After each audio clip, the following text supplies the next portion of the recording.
Howdy, Connection Group leaders. Happy Thursday. I hope you're doing well.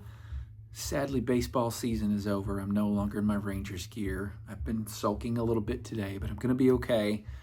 I am genuinely, what's the word I'm looking for? Had a fun little, stop in my track moments when I was thinking about this passage and studying a little bit for Sunday. And so I'm just going to talk to you a little bit. I don't think it's going to take long, but there's something that I caught today that I think is really, really cool. So we're jumping in about halfway through chapter 5, right, and finishing the chapter. And as you read towards that, what we looked at last week, really verse 10 and 11 from chapter 5, it says specifically that the church was filled with awe and with wonder and with fear. And all the apostles were filled with the Spirit of God. Other people were filled with the Spirit of God too, right? So that's all really exciting and very cool. And we begin to see all these miracles happen. In fact, you get the impression the apostles are able to accomplish so many miracles.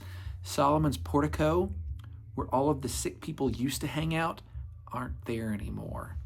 That's pretty neat, right? And so they're just there in Solomon's portico every single day. Now people just know, hey, if we need something, go to the apostles, and the Lord's doing stuff through them. That's really, really cool. It also says that others were too afraid to come to them. It means the people that were trying to oppose them, at this point, they're too afraid to oppose them. But you get over to verse 17.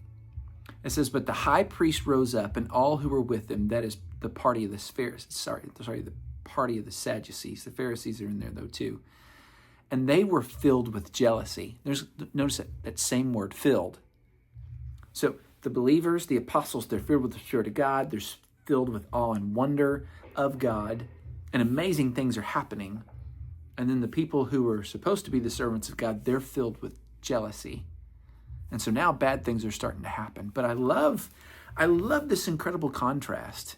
I don't even think. I know there's stuff that we can learn from this, right? If we want to see ourselves, and we want to see the people in our classes, if we want to see God work, if we want to see our people be bold, if we want to see our people be able to speak with clarity and succinctness and again, boldness, whether it's with our peers or in the face of opposition, and maybe even more so, if we want to be a people that can deal with persecution with great joy, then we absolutely have to be filled with the Spirit of God and with awe and wonder and even some healthy fear of Him too. That's part of what last week's lesson was about so much, right?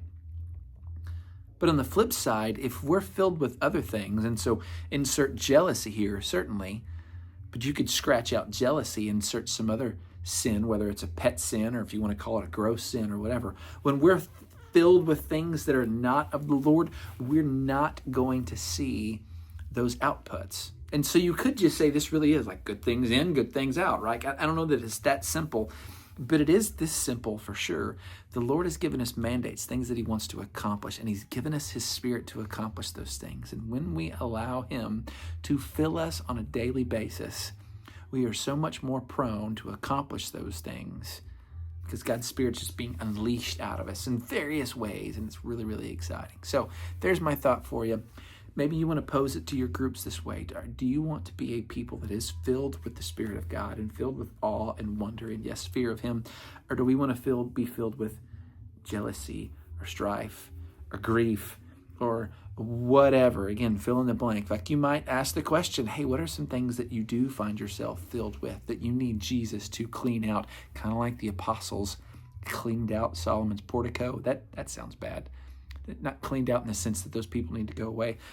They were able to heal and do a mighty work of God so that there were not people laying around helpless anymore. Those people had been healed and empowered to go do God's work.